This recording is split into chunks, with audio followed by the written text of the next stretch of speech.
Hi there, hello, this is me, it's Moscow here, and this is Leedsista Libre, free podcast where I bring you a recording of something from this time not so long ago. So the sound quality is quite good. That is one thing that bothers me a little bit about this, is I'm bringing you various recordings of me recording things in various ways, through phones, through dodgy microphones, through old laptops, and I worry that you might think that if you signed up for Leedsista now, you would get similar grainy wireless noises being played off of a wax cylinder from the 1910s.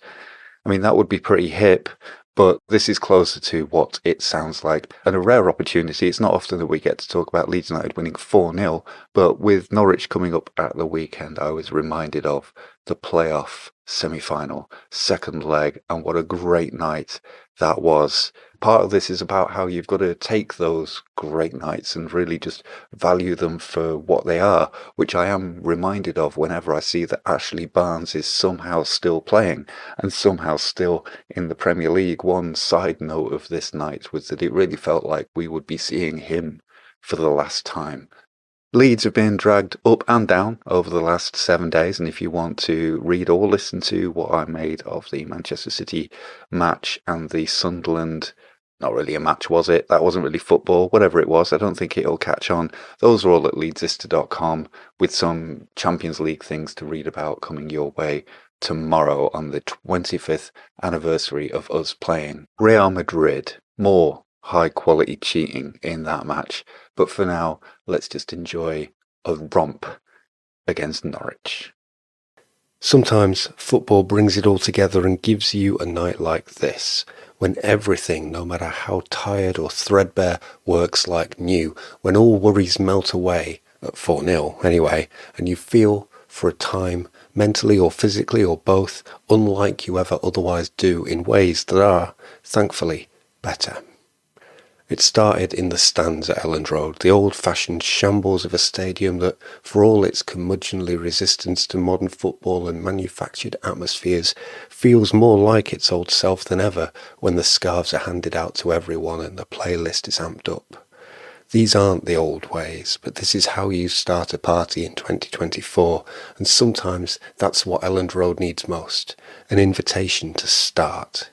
Sometimes that invitation to party looks like the bulging veins on Ashley Barnes' scalp. Sometimes it looks like 35,000 free scarves held aloft in unison while a club anthem from 50 years ago belts across Beeston. And on the pitch, it started with Joe Rodon, the catalyst for Leeds United's best performance since Daniel Farke started work, for the forward line's most exhilarating night. Perhaps Norwich were ready for Wilf Gnonto running at them again, even for Jorginho Rutter finding his best form. What was the plan for when Joe Rodon kept stepping forward from central defence, winning the ball and driving with it towards their penalty area? Even Big Joe never looks prepared for this while he's doing it.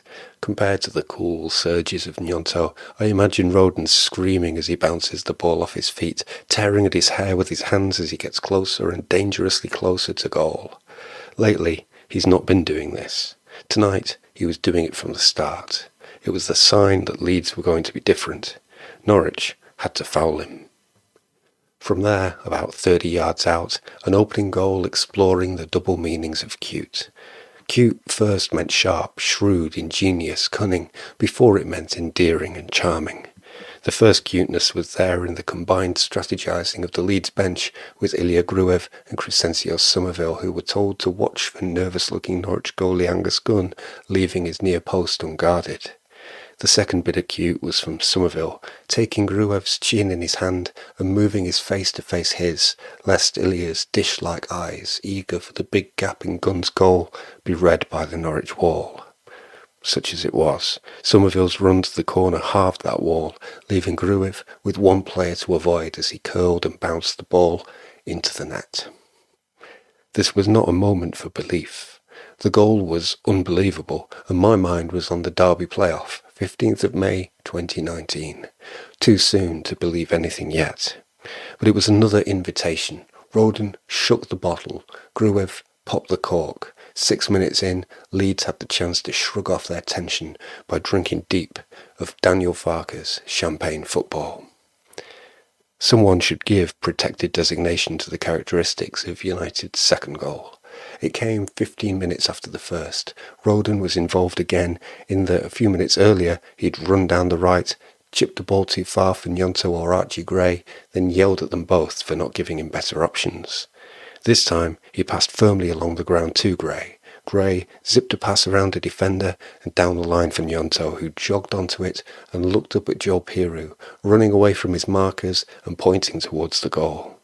The cross, stroked off the golf club instep of Gnonto's right boot, was impeccable, high and slow, then dipping so suddenly onto Piru's head that he didn't have to jump, just to stand and nod and send the South Stand crazy.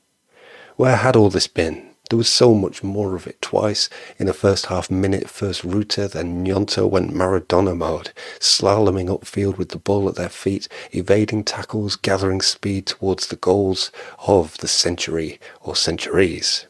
At the start of the second half, now 3-0 up after enough first half chances to score at least 5, Leeds tore into Norwich again, and while it might sound fanciful to suggest it could have been 8-0 by the hour, the real ridiculous part was waiting until the 67th minute for 4-0. Gunn didn't hold a shot by Gnonto, and Junior Firpo took the rebound, looked up calmly and flicked across for Somerville to finish. This was believable now, after nearly 70 minutes of it. Wembley, and Glenn Kamara marching along the cop, high-fiving everyone in the front row. Everything was heightened. Rutter headed the ball clear from a corner, and it was cheered like another goal. There was dopamine in winning the simplest duels, and United's players were going for hit after hit. Leeds, Farke had been saying in the build-up to these games, performed well in the spotlight matches. Here might be the clue to why this happened against Norwich, with everything on the line in one game, and not against Sunderland or Blackburn, when had the team looked half so up for it, they could have won the damn league. That damn league, though, is a burden, a complex and unpredictable weight that can obliterate the game it is supposed to support. As Jesse Marsh will tell you, it's hard to find clarity amid 46 league games that are being played to solve £100 million problems that are not yours, part of a 3-year war against diminishing parachute payments, the abstract complications that obsess CEOs, seep into the minds of fans, and keep players from focusing on the simple things in life, beating your man, crossing the ball, heading it in. In the closing weeks of the season, Farke couldn't find a way through all his squad's problems back to their best form. In what could have been the season's final match, he could give the players one thing to focus on. Listen to the crowd. Play the best you can. Don't worry about another game until you've won this one. Now go. Now, also, stop. There is tension at the heart of all football teams between 11 players who want to play according to their instincts and whims, whether those are good or bad, and a coach who is trying to push that 11 like too much plasticine into too small a mould. It means restraining some at the same time as elevating others. Rodon, do a bit more. Rutter, do a bit less. Somewhere in there is the perfect balance. It's simple, like alchemy is simple. At 2-0 up, Farke stood for 15 minutes outside his dugout, his arms outstretched, his palms down, beseeching, begging for calm.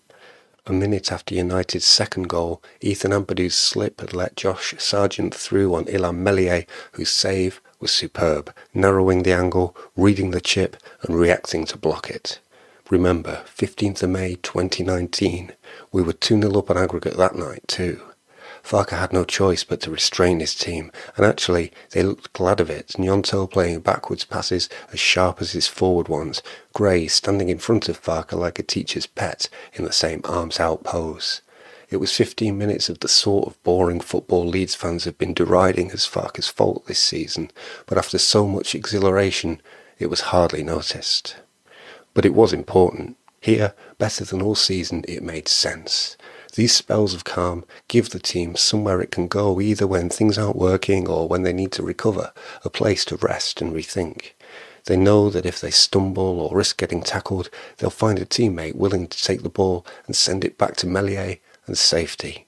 It's a secure platform, but it can also, at its worst, give the players a place to hide when a 50-50 chance to go forward comes down on their shoulders 80-20 in favour of passing back to Meslier, and the team starts thinking backwards. Even here, it was beginning to feel like a dangerous tactic as Ampadu and Kamara passed back and forth to each other, threatening to lull the boisterous, valuable crowd. Then it worked. I count 31 slow, patient passes in United's half before Kamara breaks the mood and zaps the ball between yellow shirts to Piru, who has dropped deep and spins between three players and off into Norwich's dozing half, where only two defenders and Rutter are ahead of him. His cross to Somerville gets help to Rutter at the back post, and he smashes the ball in off the bar. That, everyone, is what all that slow-down passing at the back is supposed to be about. And this is what football is supposed to be about. Not, I suppose, for Norwich, whose fans did at least get some good news this morning when, after calling for it in the second half, their manager David Wagner was sacked. Farke, meanwhile, was saying, this is why we all wanted to be a football player, for nights like this. And if we can't be football players, this is why we want to be football fans, to willingly pay hundreds of pounds for tickets and travel to a show that, as often as not, isn't worth the trouble. It's a show that never lets up either, bombarding its fans into concern about things that none of us got into football for, profit and sustainability calculations, pixel-measured offside traps, wage bills balancing against broadcast revenue. Still now that stuff just won't quit as bank accounts are emptied to pay for passage to Wembley, and Farke's job still teeters, less precariously today, on the outcome of his season-end measurement against the company's major KPIs, i.e. promotion or not. That stuff though, honestly, who cares? Sometimes football brings it all together and gives you a night like this. Or it gives you a night like 15th of May 2019, and through it all, it gives you Liam Cooper. That night, when it all went wrong, Liam Cooper was one of the villains, and plenty of fans would have been glad for that to be the last of him at Elland Road. This night, against Norwich, when everything went right, almost certainly was the last of him at Elland Road, when he was roared onto the pitch as a late substitute, the way he should have been roared on to lift the championship trophy in 2020.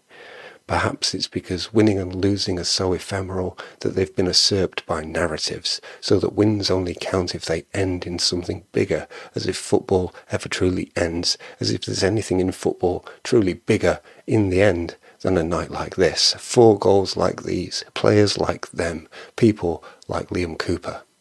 Against Norwich, after a long season, Daniel Farke's Leeds finally looked like something special.